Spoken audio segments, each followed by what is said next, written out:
Olá, seja muito bem-vindo ao Business, o programa de negócios da sua TV. E vamos aos destaques da semana. Compra de bilhões. A Natura vende a marca de luxo Aesop para o grupo francês L'Oréal depois de meses de negociações com as rivais. Porque o McDonald's planeja demitir e já fecha temporariamente escritórios nos Estados Unidos. Quem é o brasileiro que transferiu 200 milhões de dólares ou SVB depois do colapso do Banco das Startups? A Uber fecha parceria com a brasileira Tembici das bikes laranjinhas para ampliar serviços de bicicletas compartilhadas. E será que seremos mais produtivos com a inteligência artificial? O CEO da Semantics, Leonardo Santos, estará no estúdio para responder à questão. Eu sou o Bruno Meyer e o Business está no ar. E a gente começa exatamente o Business para falar de uma notícia da semana, falando de um negocião de peso, porque a Natura vende a marca Aesop por 2 bilhões e meio de dólares, embora já estava muito falado isso nos bastidores, e aqui mesmo no Business a gente já tinha comentado. A Natura vendeu essa marca de cosméticos de luxo para o grupo francês por esse valor, 2 bilhões e meio de dólares. A L'Oréal é muito conhecida, muito famosa, uma empresa francesa centenária, emprega aí 88 mil funcionários no mundo, está no Brasil há mais de 60 anos, sendo uma das líderes entre as empresas de beleza no país. Foram muitos meses de negociações, foram basicamente 6 meses de negociação com empresas variadas de diferentes nacionalidades.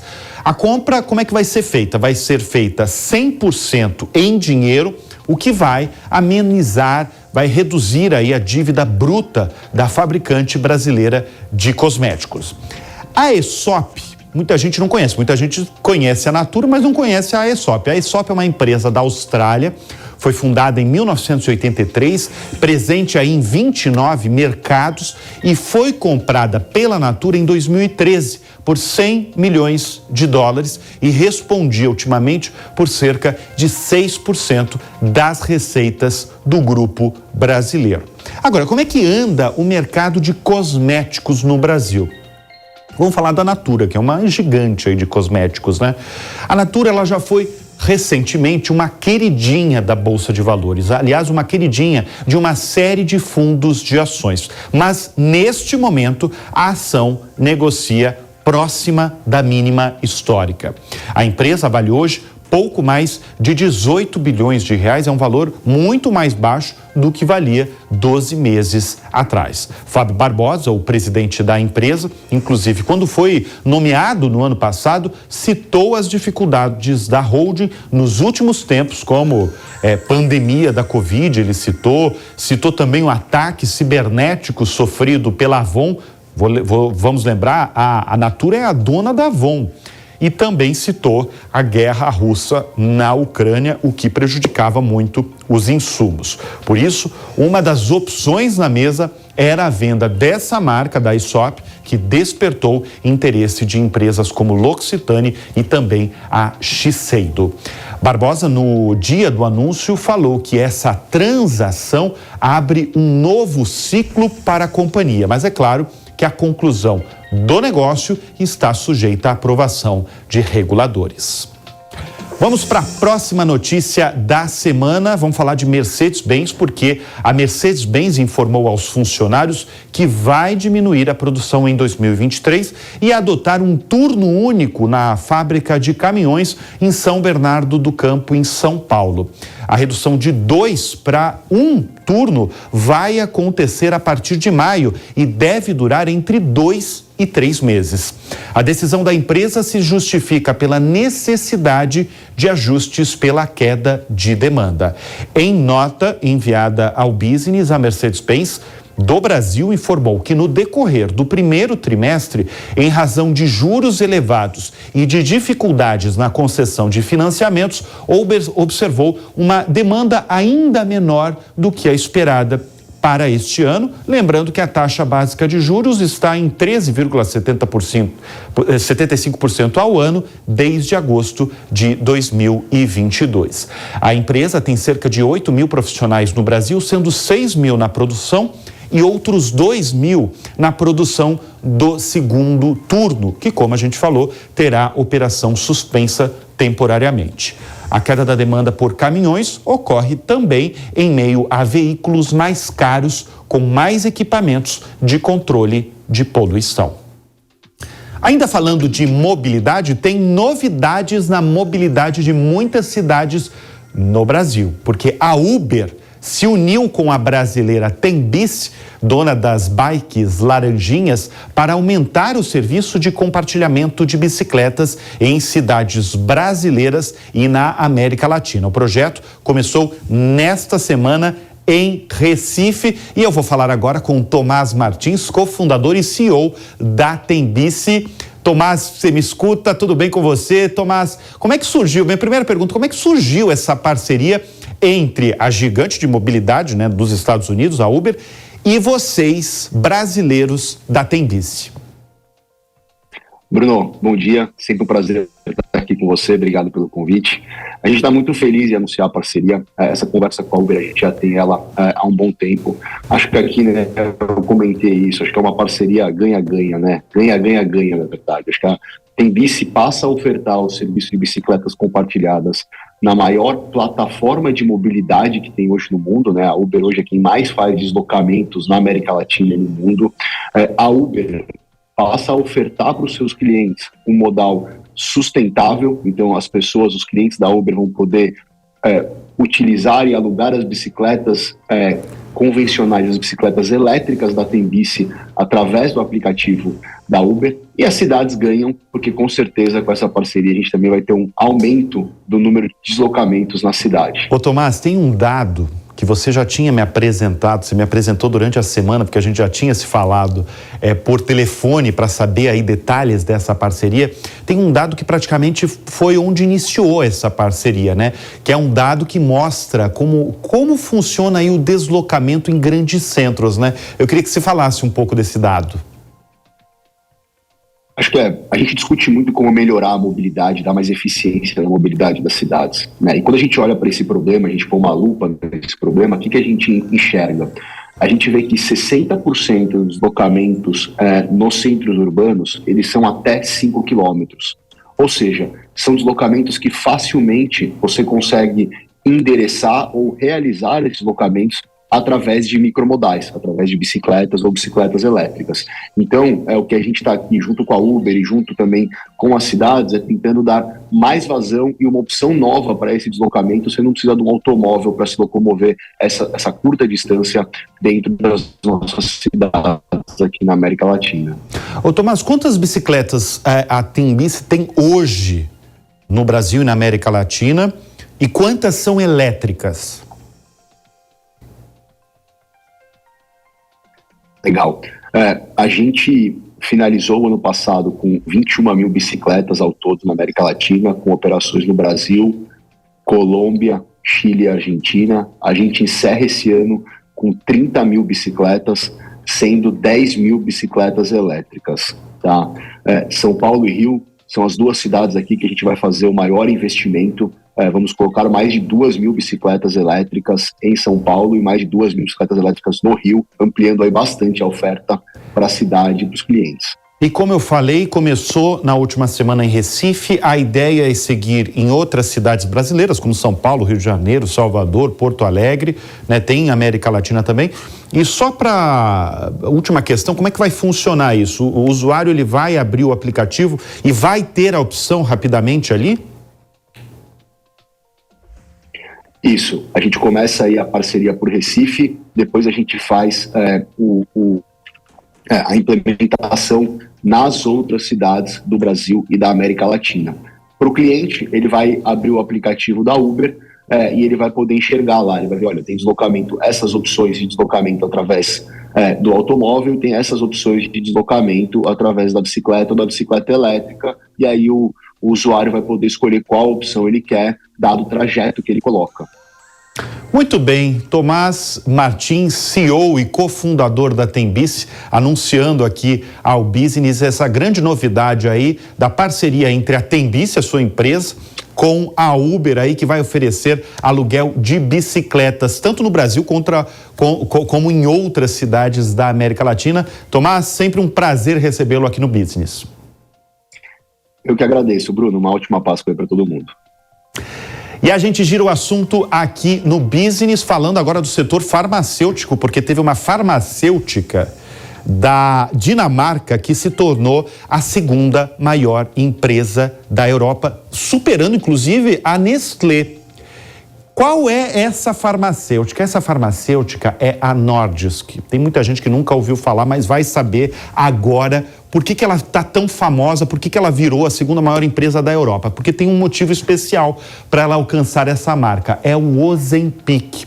Talvez você nunca tenha ouvido falar, mas ele tem ficado muito popular. Ele é um remédio que nasceu como um medicamento para o combate à diabetes, mas teve o princípio ativo ligado ao emagrecimento. E emagrecer, convenhamos, é um dos grandes desejos da humanidade. Pronto, eu não preciso nem dizer que caiu rapidamente no gosto popular, tanto no hemisfério norte quanto no hemisfério sul.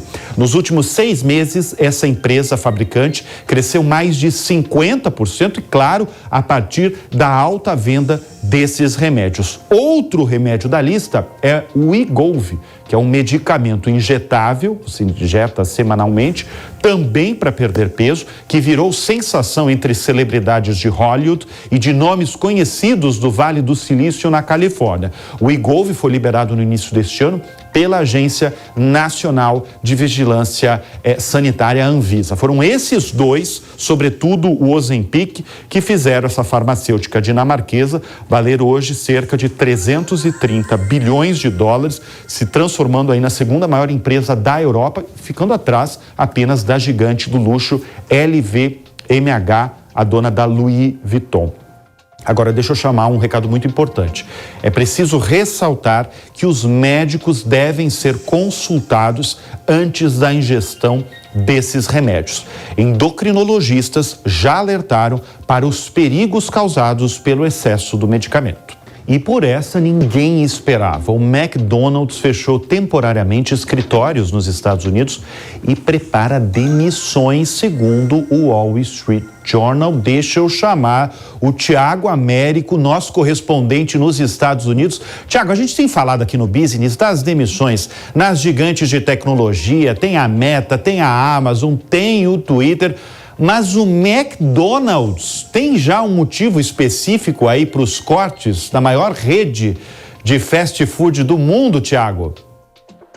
Olá, Bruno. Prazer falar mais uma vez com você. Aqui nos Estados Unidos, o que a gente percebe é uma mudança, inclusive no layout do McDonald's em todas as partes. Você tem ali uma consulta, um self-service melhor, menos funcionários, pelo menos aparentemente trabalhando, mas agora, de acordo com Wall Street Journal, um importante jornal aqui dos Estados Unidos, vai haver uma grande reestruturação de toda a dinâmica do McDonald's e também haverá demissões, infelizmente. Agora, muita gente pensa que o McDonald's está mal das pernas, muito pelo contrário. Informações divulgadas pelo próprio grupo, só no ano passado, houve um crescimento de vendas na casa de 11%. 6% desse crescimento aconteceram aqui nos Estados Unidos. Por isso, o grupo vai muito bem, obrigado, mas como as grandes corporações quer redimensionar, reorganizar toda a sua estrutura, inclusive administrativamente. Outra informação que a gente traz aqui é que o McDonald's pretende fazer um investimento para os próximos meses de 2,4 bilhões de dólares, abrindo 1.900 lojas ao redor do mundo.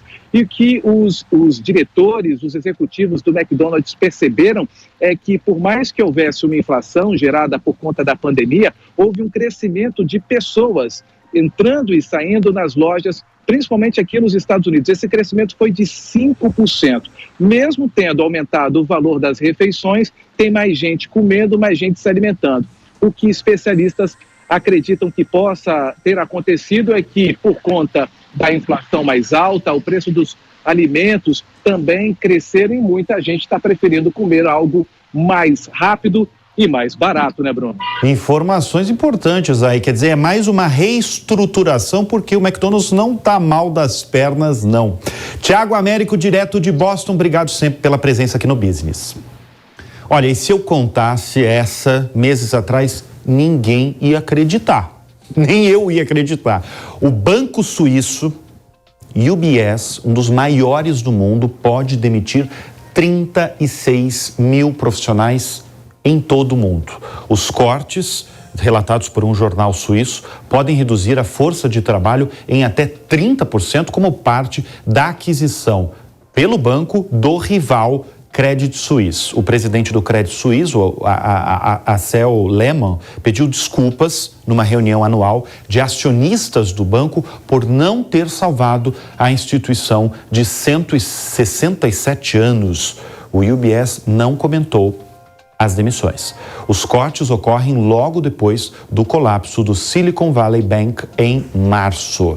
O Credit Suisse foi comprado pelo UBS por 3 bilhões e 300 milhões de dólares, cerca de 17 bilhões de reais, em uma transação anunciada pelo governo suíço. Os cortes já eram esperados por conta da sobreposição de funcionários dos dois bancos. E um brasileiro, joga essa pergunta aqui no telão, quem é o brasileiro que transferiu 200 milhões de dólares ao SVB?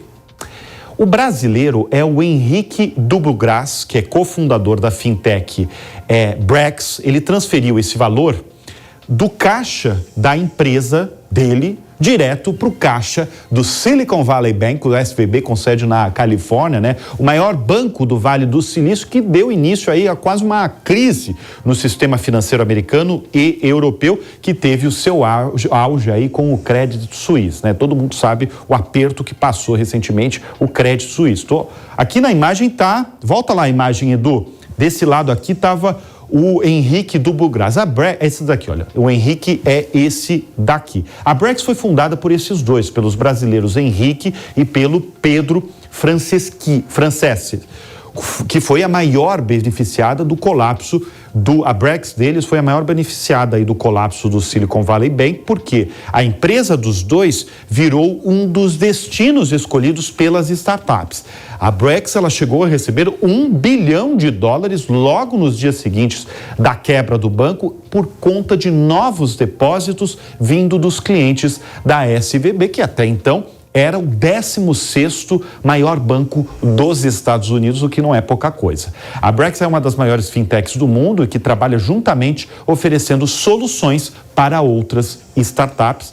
E aí uma pergunta seguiu entre muitos investidores e também com a turma das startups logo depois desse depósito milionário de Henrique Dubugras. A pergunta foi a seguinte: por que alguém colocaria tanto dinheiro num banco que acabou de quebrar? Será que o brasileiro de menos de 30 anos, já um bilionário, não tem interesse de comprar os ativos do banco das startups? Essa pergunta tá rodeando aí a cabeça de muita gente. Mas o Henrique, ele disse a um veículo americano que o movimento de transferência não representava uma oferta e que a Brex não pretendia comprar os ativos do banco. Importante ressaltar que a operação do Silicon Valley Bank no Reino Unido foi comprada por um valor simbólico pelo HSBC. E de acordo com o Dubugras, o SVB é o melhor lugar para deixar o dinheiro porque ele está sendo extremamente monitorado. Mas o mercado, que vive desconfiado de tudo, segue com várias questões na cabeça, incluindo essa: será o brasileiro o novo dono do maior banco mundial das startups? A gente vai seguir acompanhando. Girando o assunto, não é só no Brasil que empresas muito conhecidas como Americanas, o Grupo Petrópolis, né, o dono da Itaipava, não é só no Brasil que tem pedido aí recuperação judicial para negociar as dívidas com credores. Nos Estados Unidos, a Virgin, de Richard Branson, acaba de pedir a recuperação judicial. A Virgin Orbit foi fundada em 2017 e é a empresa de lançamento de satélites ligada ao bilionário, o Richard Branson, também dono da companhia aérea Virgin Airways, uma das maiores do Reino Unido. A Virgin Orbit alega não ter conseguido levantar fundos para manter operações. Desde março, ela tem tentado encontrar uma injeção de capital. Desde então, a empresa já demitiu 85% da equipe. E os problemas da Virgin Orbit começaram em janeiro deste ano com o lançamento de um satélite no Reino Unido que deu muito errado, o que causou muita desconfiança sobre as operações. A empresa, diferente dos concorrentes que lançam foguetes do solo, usa uma técnica conhecida como lançamento aéreo, na qual o foguete é lançado em grande altitude por baixo da asa de um avião Boeing 747 modificado. Essa técnica tem um custo bem mais baixo, por exemplo, que o custo dos foguetes da SpaceX de Elon Musk. E a Virgin fez a primeira missão em órbita em janeiro de 2021 e foi um sucesso, o que ocorreu com outros voos bem-sucedidos até 2022. O planejamento era aumentar a frequência de lançamentos este ano, mas tudo foi por água abaixo com esse episódio que eu acabei de falar de janeiro, que fizeram as ações da empresa desabarem. E nos últimos dias, duas cartas e declarações públicas se tornaram completamente opostas, antagônicas. Elas só se assemelham porque falam do mesmo assunto, que é a inteligência artificial, as duas palavras talvez mais faladas aí em 2023. De um lado você tem um Nobel de Economia, do outro lado você tem um alerta de parem as máquinas, feito por Elon Musk e mais 1000 personalidades pedindo a suspensão dos desenvolvimentos de novas inteligências artificiais. E para falar desse assunto, está em nosso estúdio Leonardo Santos, fundador e CEO da Semantics, uma empresa brasileira e líder em dados e inteligência artificial, que desde agosto de 2022, a gente já noticiou aqui no Business, está listada em Nasdaq, a Bolsa de Tecnologia em Nova York. Obrigado sempre, Léo, pela presença aqui. Antes de a gente começar a conversar, eu quero mostrar essas duas frases que eu acabei de falar. A primeira frase é uma frase bem otimista, do Christopher Pissarides, economista vencedor do Prêmio Nobel, professor da London School of Economics, principalmente focado em impacto da automação no emprego. Ele falou o seguinte: ChatGPT abre portas para a semana de 4 dias, ou seja, seremos mais produtivos. Volta para um lado mais pessimista, que agora é Elon Musk falando do lado mais pessimista, que foi aquela carta que foi um alerta mundial aí. Nos últimos meses, nós vimos os laboratórios de inteligência artificial se lançando em uma corrida descontrolada para desenvolver e implantar cérebros digitais cada vez mais potentes que ninguém, nem mesmo seus criadores, podem entender, prever ou controlar de forma confiável. Fiquei meio alarmado quando ele falou de controle aí, que nem os criadores podem controlar. Leonardo Santos, você que acompanha isso há muitos anos, você tem uma empresa que é líder na América Latina de inteligência artificial, você está mais do lado de quem? De Elon Musk ou do Christopher, que está mais otimista aí, que poderíamos talvez ser produtivos, inclusive nos nossos trabalhos? Fala aí. Obrigado, Bruno. Pelo aspecto empreendedor, sem dúvida nenhuma, muito mais otimista. Mas não abrindo mão do alerta que traz o lado Elon Musk, vamos chamar assim, como você citou. Eu, sem dúvida nenhuma, acredito que o alerta que trouxe é importante para que a gente repense a maneira de administrar, gerenciar, auditar esses modelos e esses algoritmos que estão por detrás dessa inteligência artificial como um todo. A gente não pode esquecer que a matéria-prima da inteligência artificial é o dado. E é a matéria-prima dessa nova era. E, sem dúvida nenhuma, esses questionamentos só estão no início. É muito difícil, sem dúvida, parar esse uso, parar o desenvolvimento da inteligência artificial, mas a importância do alerta que traz para regulamentação. Você está falando o seguinte, é um caminho sem volta a inteligência artificial. Não tem como paralisar tantos estudos, tanta coisa que está sendo feita de inteligência artificial, né? Que é como eu falei para você, inteligência artificial esse ano virou conversa de boteco. As pessoas realmente estão interessadas em saber mais, principalmente depois que a Microsoft, que eu quero já perguntar para você da Microsoft. Agora eu quero, Leonardo, que você me responda o que está escrito para quem está nos acompanhando na televisão, pela Panflix. Nós vamos ser mais produtivos com a inteligência artificial? Sem dúvida nenhuma. A gente tem hoje alguns estudos, do Goldman Sachs cita isso, 300 milhões de postos de trabalho estão sobre alerta com o uso da inteligência artificial. Isso equivale mais em média 18% da atividade das pessoas ativas trabalhando hoje. Por outro lado, você tem um déficit de pessoas e conhecimento em tecnologia. Então, quando você baliza isso, é uma questão de adaptação. As pessoas precisam se adaptar a esse novo mundo e, sem dúvida nenhuma, você vai ter uma grande oportunidade do outro lado, que é trabalhar no desenvolvimento dessas tecnologias, em especial inteligência artificial. Porque, na verdade, a preocupação das pessoas, as pessoas são curiosas para falar de inteligência artificial, mas as pessoas têm, de certa forma, muita gente tem medo de perda de emprego, né? Você acha que, como é que vai ser essa equação aí de novos, de empregos que talvez estarão sumindo e empregos que vão surgir? Como é que é essa equação, Leonardo? Eu acho que essa adaptação é natural, já está acontecendo. Você tem um déficit gigante de profissionais de tecnologia e que, claro, isso precisa ser migrado. Então, as pessoas na educação, as pessoas que estão adaptadas nessa educação atual, elas vão precisar repensar e incluir esse uso ou esse novo conhecimento para se adaptar a essa nova demanda que está vindo de mercado como um todo. Então, eu acredito que isso é fundamental e, óbvio, esse déficit ele só vai aumentar, porque a tecnologia só está no início. Então, eu vejo essa adaptação natural para não só compor, mas talvez possa vir a aumentar até o uso da tecnologia e os cargos das companhias. A gente gravou com o Leonardo em agosto aqui no Business, fomos até a empresa dele quando ele entrou na Bolsa de Tecnologia de Nasdaq nos Estados Unidos, né? E é muito curioso ver a diferença, né? Quando a gente falava em agosto de inteligência artificial, de dados, né? As pessoas, muita gente não entendia. Eu recebi, inclusive, retorno, mas o que é realmente física quântica que você falou, de inteligência artificial? E essa mudança de inteligência artificial virar o assunto nacional, mundial este ano, é muito por conta da compra, do investimento que a Microsoft fez na OpenAI, que é o laboratório que está por trás do ChatGPT.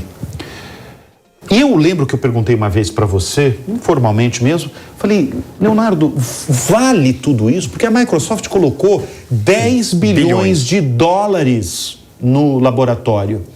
E você fez eu achei até engraçado na época, que você falou assim, olha, eu acho que até pagou pouco. Você continua achando isso? Que, na verdade, foi um negocião para a Microsoft? Eu acho que como uma empresa de dados, né, a gente traz dados, né? Se você pegar exatamente a correlação do crescimento, da valorização das ações da Microsoft, ele tem um início ali, logo no final de janeiro, quando anunciou essa compra.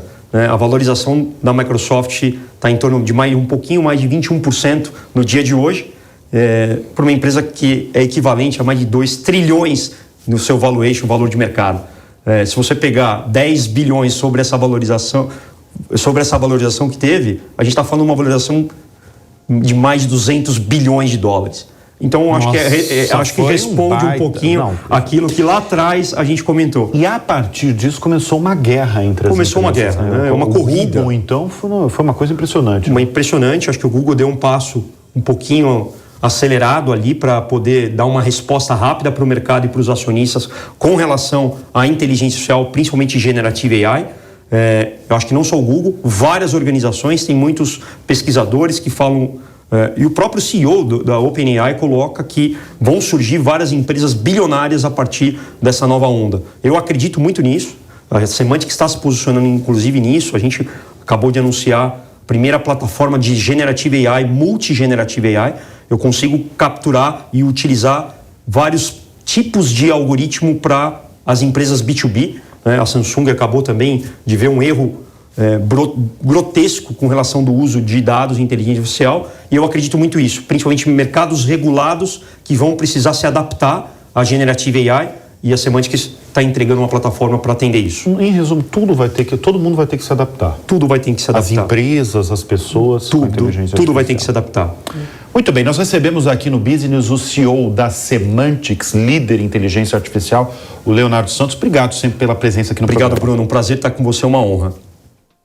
Agora, deixa eu te fazer uma pergunta. Você sabia que nós gastamos, em média, 53 horas por ano indo ao mercado, ao supermercado? Se eu te contasse que já pensaram numa solução para melhorar a nossa qualidade de vida até nesse aspecto, sabe por que eu estou falando isso? Porque a Kate Hotsky, que é a idealizadora de uma empresa que criou um software de planejamento de refeições e listas de compras online, com o intuito de tornar essa tarefa muito mais simples e fazer com que as famílias tenham mais tempo para desfrutar juntas de suas refeições caseiras. E esse é o próximo mote, aí, o próximo tema do Unicorn Hunters.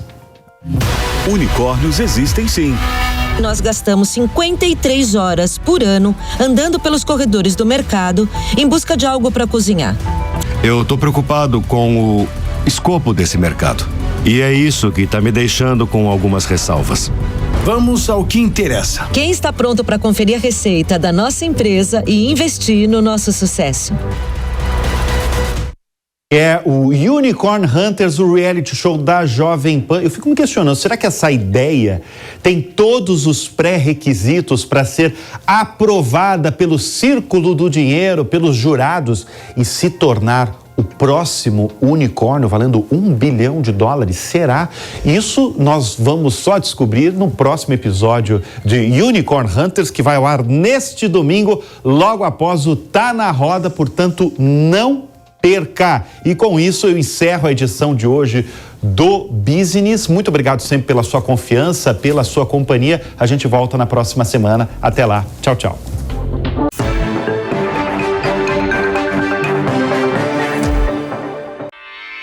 Realização Jovem Pan News.